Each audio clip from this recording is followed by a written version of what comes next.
Merry Christmas. December 27th, we're going to start with activation. We have 5 things we're going to do, and you just have to go through them once. I would say anywhere from 30 seconds to a minute if you want to use a timer to keep yourself accountable. Otherwise, just going for a few. So bootstrappers, we all know. I like to do this in 3 parts. So if you've taken class with me, you know that I do this in 3 parts. So you're going to be at the bottom, you can wiggle around, you can push your knees out to the side, you can do some reaches. The idea is to play with the movement. Then you're going to go to the bottom of your squat, which is around 90 degrees. So it might be a little lower, might be a little bit above. As long as your heels are down, I want your chest as tall as it will go. So that's the bottom of my squat, maybe a little lower.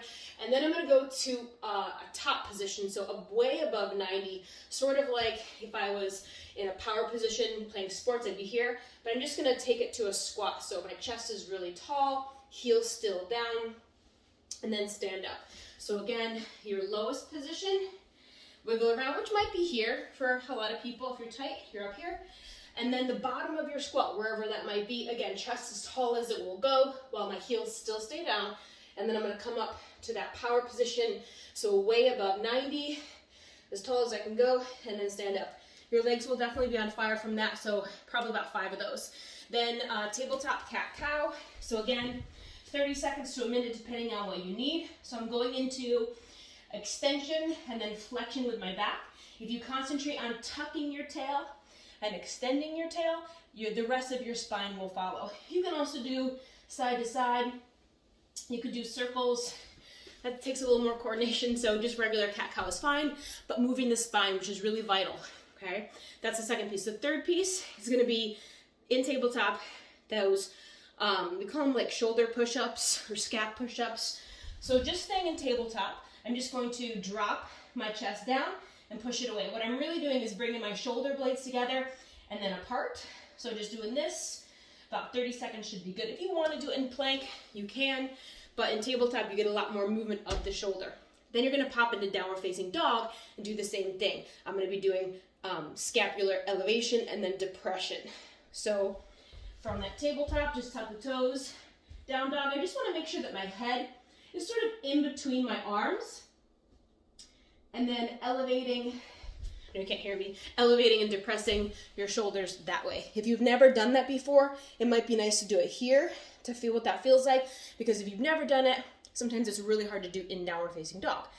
Again, 30 seconds to a minute, and then standing ITY. So I'm gonna be in a bit of a hinge, meaning my hips are back, knees are softly bent so that my glutes can support my low back. I'm gonna go for an I, a Y, and then a T. I, Y, T. Okay? 30 seconds to a minute of that. Those are your 5 activation things. Then the actual WOD is the 12 days of Christmas. A lot of these moves are new, so you might actually keep the video on during your workout. I'm gonna go through from 12 to 1. You might keep it on just to remind yourself, or when you rewrite this, when you're gonna do the actual workout and you write it on a piece of paper or your whiteboard, rewrite it so that it makes sense to you. Write little notes so that my wording, you might write it a different way, and that's okay. All right, what I want you to do is after I show you everything, when you practice it, practice 2 to 6 reps or some even number of reps. Practice each move, whether you go 1 to 12 or 12 to 1. And what you're looking for is making sure that there's no pain, making sure you understand the coordination, and you're also sort of activating those muscles before you actually perform the workout. The 12 days of Christmas goes just like the song. A lot of people mess this up. So what you're gonna do is 1, 2, 1, 3, 2, 1, 4, 3, 2, 1. So when you get to 12, that last one, you're only gonna do number 12 one time. You're gonna go all the way back, 12, 11, 10, 9, 8, 7, 6, 5, 4, 3, 2, 1, and you're done.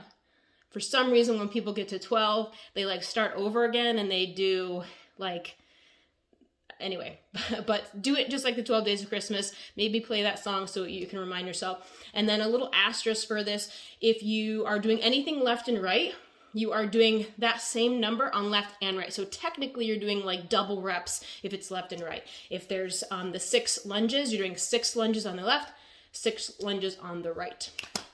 Okay, so it makes it a little bit longer. Most of this is gonna be core, so it's a really good, nice core workout. Here we go. So again, I'm going to demo from 12 to 1. So single leg V-sit climb. So I'm going to go from a V-sit, but single leg. I'm going to stick my leg up there. So I'm sorry, this would be your V-sit. So single leg, I'm going to sit all the way back and then climb up my leg to touch my toe and then back up. So this one too, there's 12. So that means I have to do 12 on the left, 12 on the right. If you notice, sometimes I'm not using my hands and sometimes I'm using my hands, right? So obviously try not to use your hands, and then if you need to, you can, okay? Then I would switch and do 12 on the other side. I really like those. Still pretty challenging, but doable if you're having trouble with a regular V-sit. Then you're gonna do bicycle crunches. So 11 of these. So these can either be down here, like a traditional bicycle crunch. I'm really liking these, so pedaling my feet. So I'm only gonna count one foot with this, so 1, 2, 3, 4, 5, all the way to 11 for that. Weighted sit-up, so taking a weight of any kind. It can be even really small, like a soup can. You can anchor your feet under something. I'm gonna sit all the way back and all the way up. You can hold it like this, you can hold it like this. Sometimes one hand is easier because I can use this hand to reach forward if you have trouble sitting up. Again, anchoring your feet will help, and you're doing 10 of those, 10 total. All right. Hip raise and toe touch on your back. I'm going to put my feet together.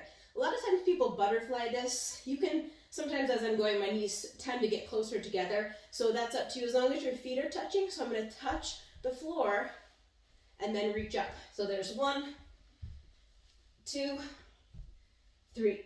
It is up to you whether you go all the way up, whether your feet go over here. It's really up to you. It's more about lifting up your hips. So if you're really strong, your feet are probably gonna go more straight up. If you've never done this, you have trouble lifting those hips, your feet are gonna go more over your head. So it's really up to you, but think about getting your hips up. That's a hard movement for people when we do hollow body. I have seen people where their upper body comes up, but their hips don't come off the floor, and they really should. All right, so you have, those are the 9 of those. And then low skater. So these are gonna be left and right as well. I also put asterisks next to all the numbers where you're technically doing double. Just like those bicycle crunches, you're doing only that 1 foot, so technically you're doing double the numbers. But a low skater, I'm gonna do, again, let me get a mat so I don't slide on my floor, double. So I'm gonna reach over to one side, lift my leg, other side, lift the leg, that's 1, 2. So with this one, you're trying to stay as wide as you can with your feet. It's a side lunge, so my hip is going back. What I'm not doing is leaning this way. I'm also not keeping my legs straight and lifting it. I am trying to get a little bit into a side lunge or a side squat. So low skaters, this is tough for people. If you struggle with your core strength or leg strength, they'll end up leaning over, which is okay, but just kind of something to notice about yourself.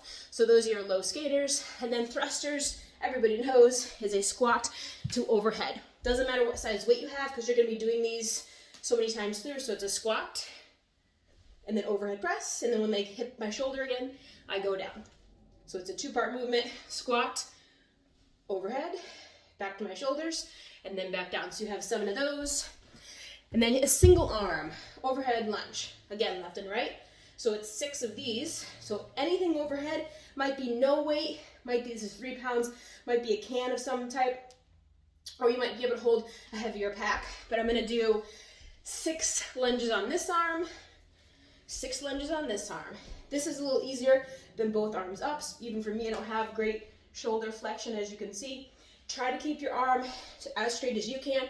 And then I like to try to keep it close to my arm or my ear, especially if it's heavy and I have trouble with that lockout, so it's more stable. So 6 on the left, 6 on the right, and then tummy time. The 5 golden rings. So when we come back to tummy time, every time I bring my knees in, that counts as 1. So I'm gonna roll over to my belly and roll back. There's 1, other side. There's 2. Obviously, you're trying to keep your hands and feet off the floor. You can use your hand a little bit to push over, maybe your elbow, maybe you're using your knees, but what you're definitely not doing is like rolling and leaving everything on the floor. I'm trying to be in either a hollow or an arch, all right? I think you guys are good at that. 4 single arm rows left and right. So it's 4 and 4. So I'm going to take a dumbbell, do a row on one side, do a row, 4 rows on the other side. When you do the single arm row, you can stand with your feet together. You can stand with more of a lunge. This foot can be back here. It doesn't really matter where this foot is. I do try to get people to get down to their forearm when they do that row, because if you're up here, I'm really not doing a row. I'm more doing like an upright row, which is fine. But if you want to get more of the back, we want to get a little bit lower. All right. You could do a row like TRX, or if you have the straps or the sheets or something. If you have bands, you can sit down and do seated rows that way. You can either do, 4 and 4, however you want to do that. Plank jacks is number 3. So I'm either going to go into plank, I'll do it this way, into plank, 1, 2, and 3. Or if jumping doesn't work for you, you could do single leg taps. Just double it if you end up doing that. Let me show you from this side. So there's 1, 2, or 1, 2. For some reason, I always feel better when I do like the single leg taps. Okay, and then plank, knee to opposite elbow. Again, asterisk, left and right. So in plank, opposite knee, opposite elbow, there's 1, there's 2, right? So left and right, make 1. Do try to make contact with your knee to your arm if possible, because that means you're actually using these muscles and not just your hip flexor and stabilizing. And the last one, every time you get back to 1, which you'll do 12 times, it's side plank, just left and right. So that means I'm going to go into side plank, okay? So you'll probably enter through plank, and then either keep your feet wide, left and right, or you might stack your feet and do left and do right. You can also put that foot behind you for a little stability, but you're not holding it for very long. You're just going into it for, a breath or 2, or half a breath, which I'm out of breath. All right, so the first thing you'll start with is, like I said, practicing each of these pieces so you understand it, rewrite it for yourself. And then when you actually begin the workout, we're going for time, you're going to do the side plank, number 1. Then you're going to do knee to plank opposite elbow and then side plank. That's usually the hard part, is like getting going. Then you're going to do the plank jacks, knee to opposite elbow, side plank. The rows, plank jacks, knee to opposite elbow, side plank. All right. So again, if you're unsure, maybe you write it at the top, the order of what you're doing. It's usually just that first part that people mess up.